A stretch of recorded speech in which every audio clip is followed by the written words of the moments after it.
right, let's dive right into this. Welcome to today's Explainer, where we're going to take a really close look at something that is supposed to be an everyday mechanical hero in nursing homes, but can tragically turn into a hidden danger. We're talking about Hoyer lifts. Now, if you have a loved one in a nursing home, you've probably seen these devices sitting in the hallway, or maybe tucked into a resident's room. They are fundamentally designed to help, right? To safely move residents who have limited mobility. But as we're going to see today, when facilities start cutting corners, this vital piece of safety equipment can actually become the very thing that causes severe, totally preventable harm. It's a heavy question, isn't it? Is your loved one truly safe when they are most vulnerable? Just think about that moment a resident is being transferred from their bed to a wheelchair. They are entirely dependent on the staff and the equipment. Families naturally carry a ton of anxiety about these exact moments, and honestly, rightfully so. We place this enormous trust in nursing care facilities to protect our families. The Hoyer lift is meant to guarantee that protection.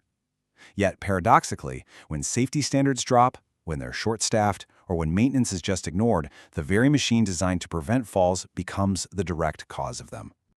So, here's our roadmap for this explainer. First, we'll establish exactly what Hoyer lifts are. Second, we're going to break down 5 specific forms of negligence. And third, we'll cover how you can protect your loved ones. Let's get started. What are Hoyer lifts? The intended solution. Before we get into the hidden dangers, it is absolutely crucial that we set a baseline. We need to understand what this equipment is actually supposed to do when everything is working perfectly.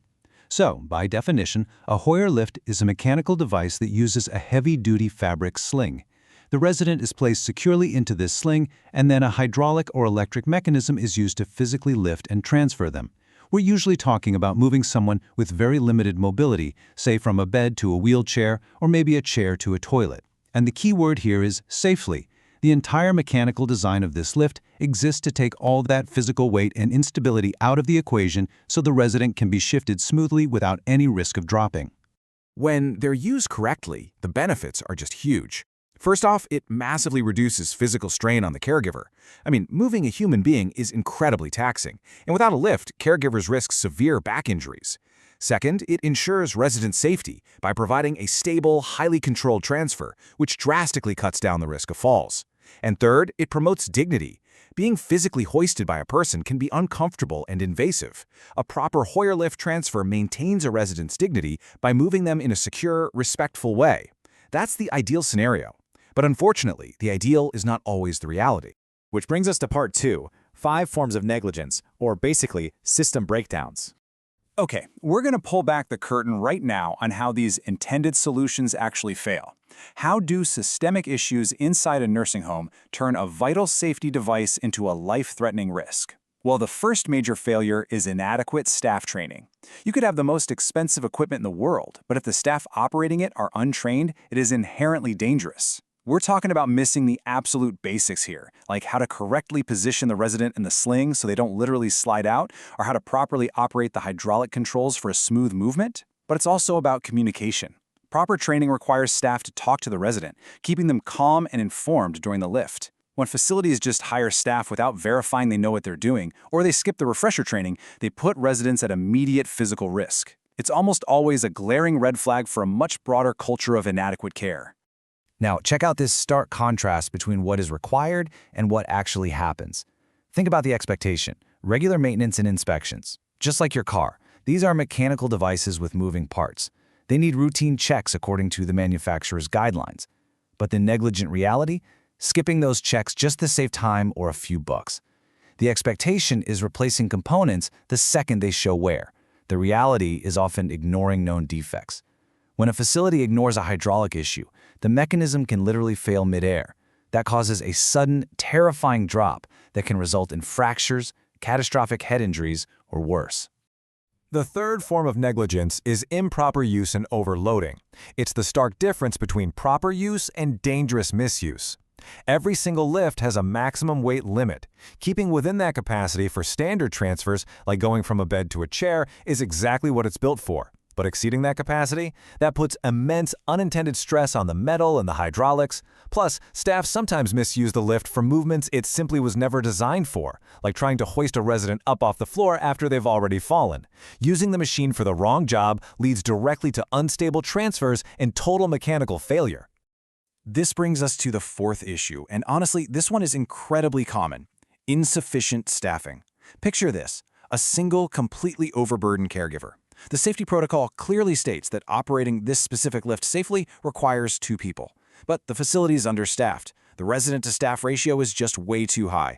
So this lone caregiver is rushed, they're staring down a massive list of tasks, and they make the fatal decision to cut a corner. They attempt a 2-person transfer entirely alone, just to save time. The resident shifts, the single caregiver can't stabilize the lift and guide the patient at the same time, and an accident happens. This isn't just a simple mistake. It is a direct result of a facility compromising safety by failing to provide enough trained staff on a shift.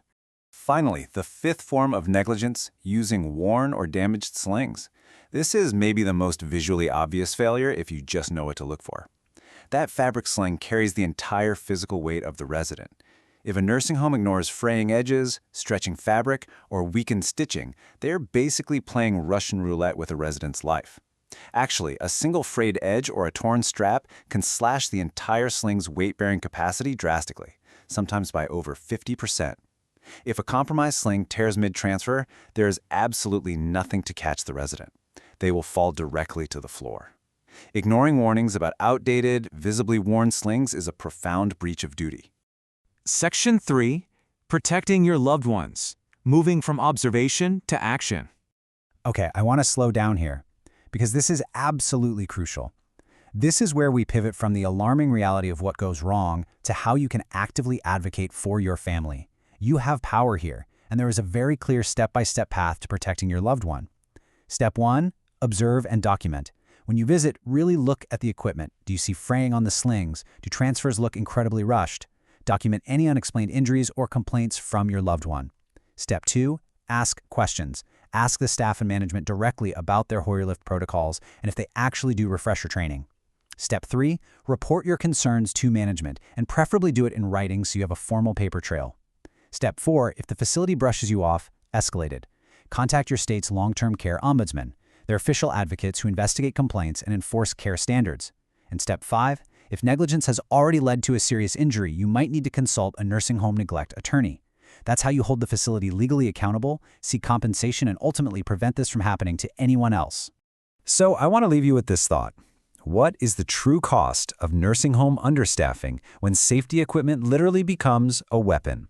A Hoyer lift is meant to provide comfort, dignity, and absolute safety.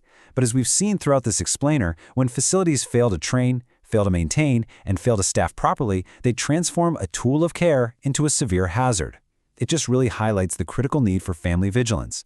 Do not be afraid to speak up, check the equipment, and demand the standard of care your loved one actually deserves. Thanks so much for joining me for this explainer. Stay observant and keep asking the right questions.